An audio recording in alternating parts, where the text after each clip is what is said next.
नमस्कार दोस्तों, स्वागत है आपका एक और एपिसोड में आज संवाद के। मैं हूं प्रमेश और मेरे साथ में है मेरे को होस्ट शालिन। आज का एपिसोड एक बड़ा विचित्र बात पे डिस्कस करेंगे एक्चुअली।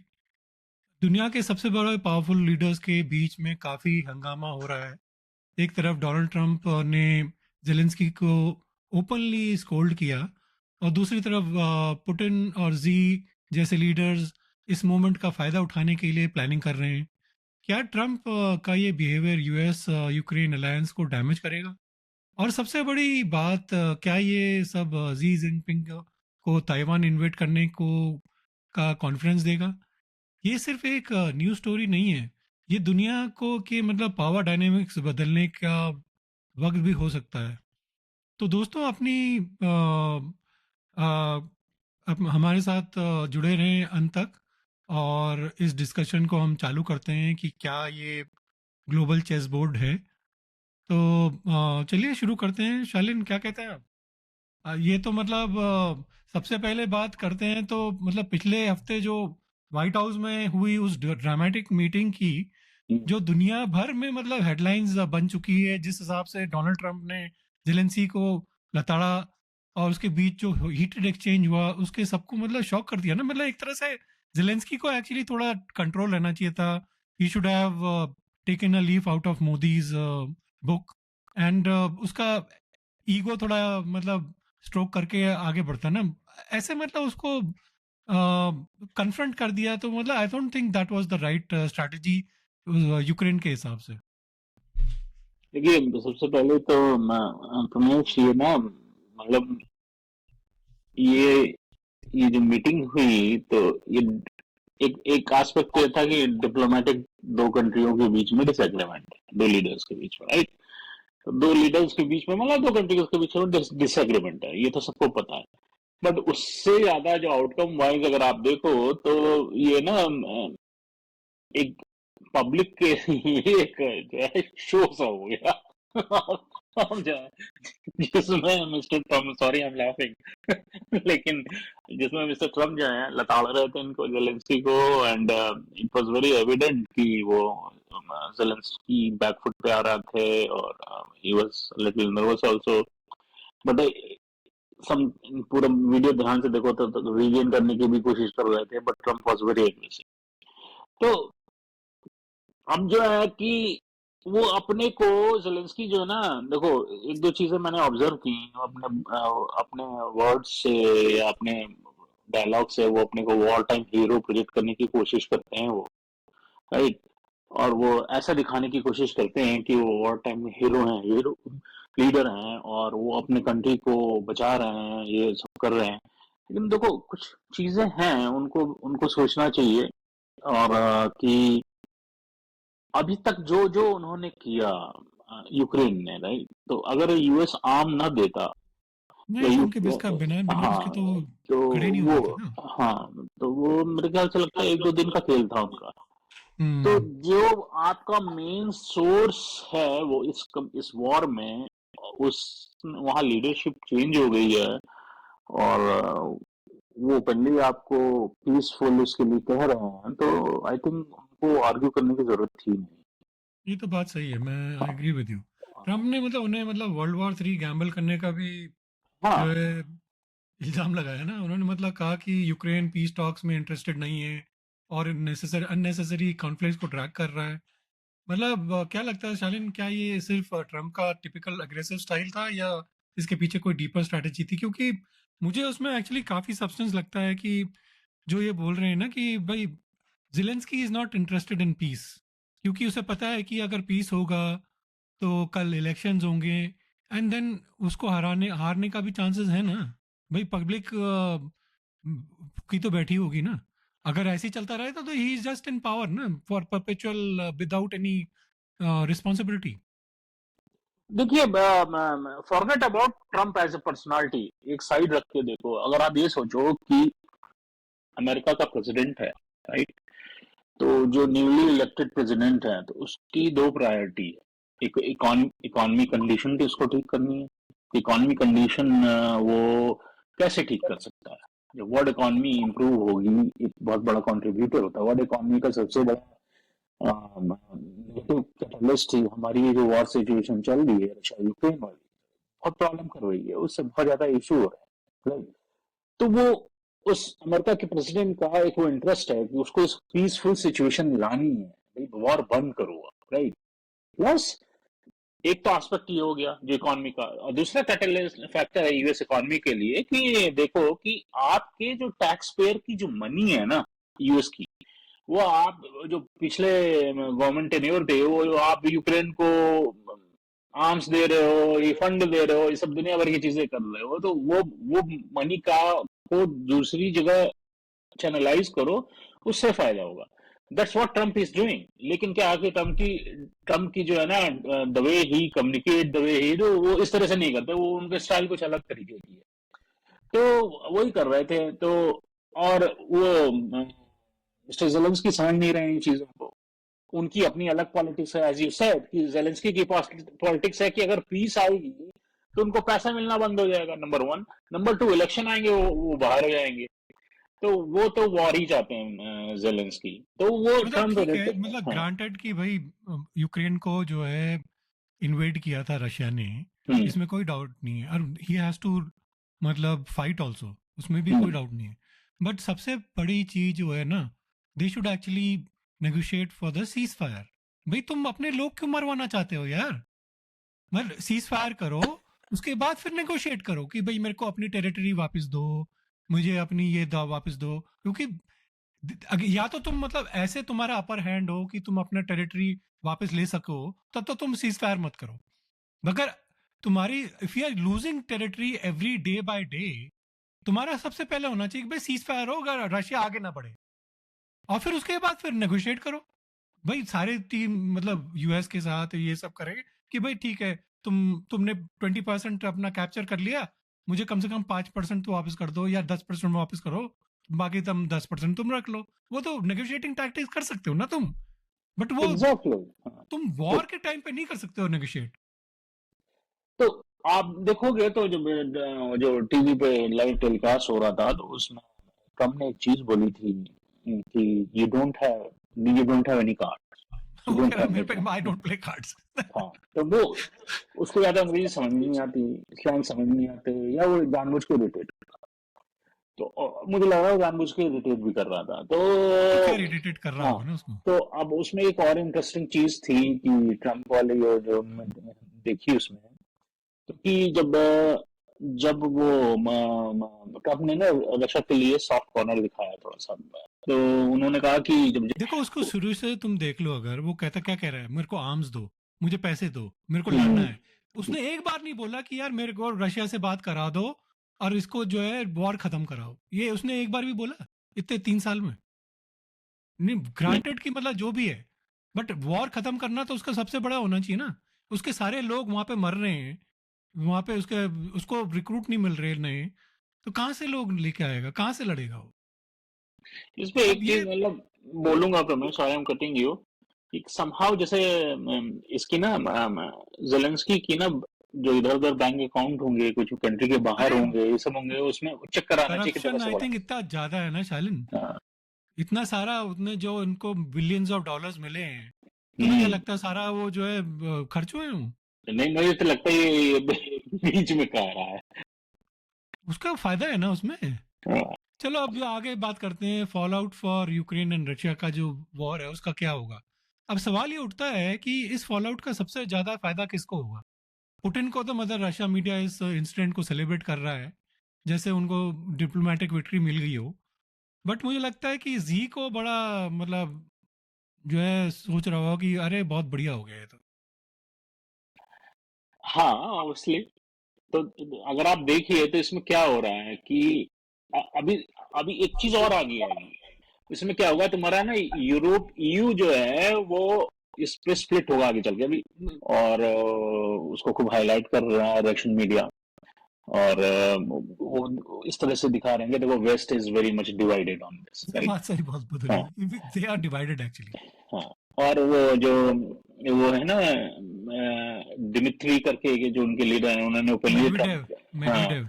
हाँ, तो उन्होंने ओपनली ट्रम्प के बिहेवियर को प्रेज किया और कहा है कि ज़ेलेंस्की डिसरेस्पेक्टफुल थे। हाँ, हाँ, तो लेकिन ये यहाँ पर एक एंगल और भी है शालिन। हम्म, ट्रम्प का पुतिन के लिए सॉफ्ट कॉर्नर हमेशा से कंट्रोवर्शियल रहा है। मुझे याद है कि 2018 में आई थिंक हेलसिंकी समिट में जब ट्रम्प ने ओपनली यूएस इंटेलिजेंस एजेंसीज पर डाउट दिखाया और पुतिन पर ट्रस्ट किया था। हाँ, एग्जैक्टली। देखो, डोनाल्ड ट्रम्प के साथ इशू क्या है ना कि देखो, आपके इमोशंस होते हैं, आपके बायसेस होते हैं। ऐसा नहीं है कि किसी और प्रेसिडेंट के नहीं रहे, लेकिन you need to you need to be diplomatic enough. Is very wrong, that's why इसको सॉफ्टर में हम लोग बोलते हैं ना, इज वेरी रॉन्ग। तो अगर आप देखो यूएस और यूक्रेन पे हम दोबारा आए, यूएस यूक्रेन अलायंस जो है ना, मेरे को लगता है बॉटम पे पहुंच गया, बहुत वीक हो गया। और रशिया इस मोमेंट का डेफिनेटली फायदा उठा सकता, क्या उठा रहा है। और अपने वो जो टेरिटरीज जो कैप्चर की उसको कंसोलिडेट करेगा वो। और उसके लिए वो कुछ भी करेगा। जैसे आप देखो ना, डोनेट्स्क और लुहांस्क रीजन जो होता उनके है दो उसका, रीजन। हाँ, वो ऑलरेडी रशिया के कंट्रोल में आ चुका है। तो रशिया तो फायदा उठाएगा। और अगर नाटो वीक लगता है या डिवाइडेड दिखता है तो पुतिन शायद और अग्रेसिव स्टेप्स लेने के लिए भी बारे में सोचता है ना, सोच सकता है। शायद यूक्रेन के और ज्यादा रीजन्स पर मतलब कब्जा कर सकता है वो। इस चीज पे याद आया, I remember yesterday Trump did some tweet that tomorrow will be a big day और something big is coming, something कुछ उन्होंने बोला अच्छा, था। चलो आगे बात करते हैं जी जिनपिंग का ताइवान की स्ट्रेटजी पे। हम्म, तो अ, चाइना और ताइवान का मतलब बहुत इंटरेस्टिंग है एक्चुअली। शालिन, तुम्हें क्या लगता है, क्या ट्रम्प जेलेंस्की क्लैश की जो ये जी जिनपिंग के ताइवान इन्वेजन प्लान को इन्फ्लुएंस करेगा? देखो,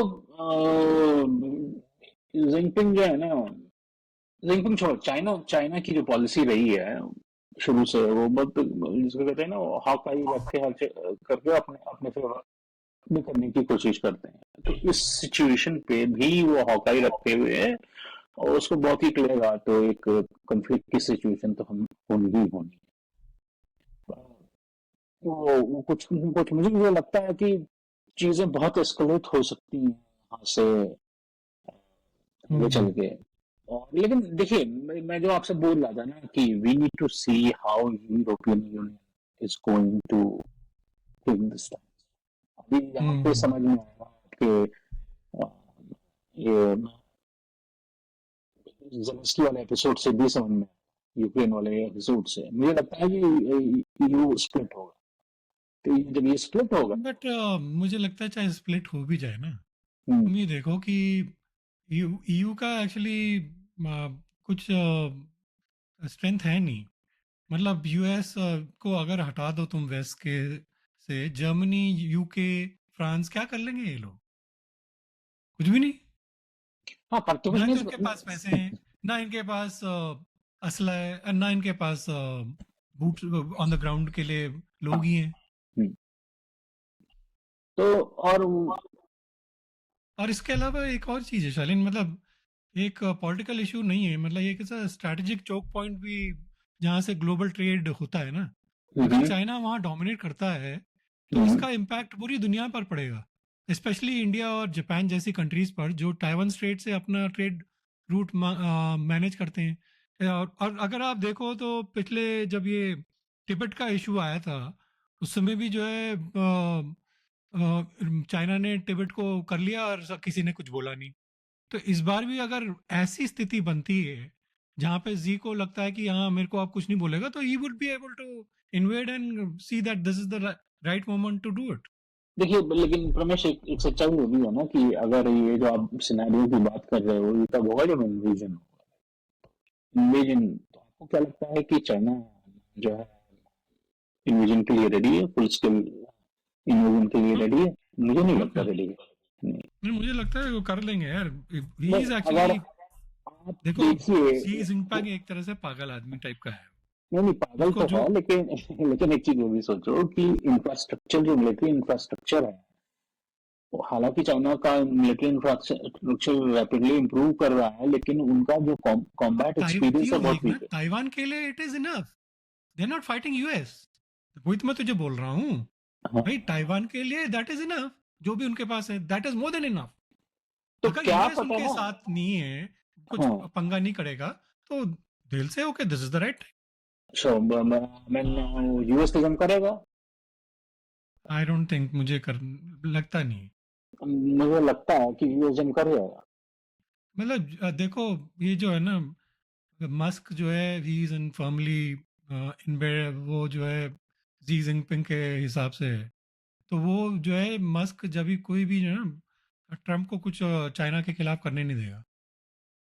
आप ये देखो कि मतलब, चलो आगे बढ़ते हैं थोड़ा। हम्म। थोड़ा तिब्बत एंड वेस्ट का इनएक्शन भी के बारे में बात करते हैं, तो वो उसके बारे में थोड़ा आई थिंक थोड़ा डिटेल में समझते हैं। हाँ, तो अगर देखो हम हिस्ट्री देखते हैं ना प्रमेश, तो वेस्ट का रिकॉर्ड जो है अथॉरिटेरियन रिजीम्स के अगेंस्ट एक्शन लेने के लिए मिक्स रहा है। तो जैसे एग्जाम्पल की बात करो तो तिब्बत को ले लो आप, राइट? जब चाइना ने तिब्बत पर को कैप्चर किया था 1950s में, राइट? 1950 में ही तो कैप्चर किया था। तब वेस्ट ने सिर्फ जो है ना एक उसको सिचुएशन को कंडेम किया, हो गए एक दो स्टेटमेंट मार दिए इधर उधर, और कड़ी लेकिन निंदा। कोई, हाँ, वो निंदा करते हैं जैसे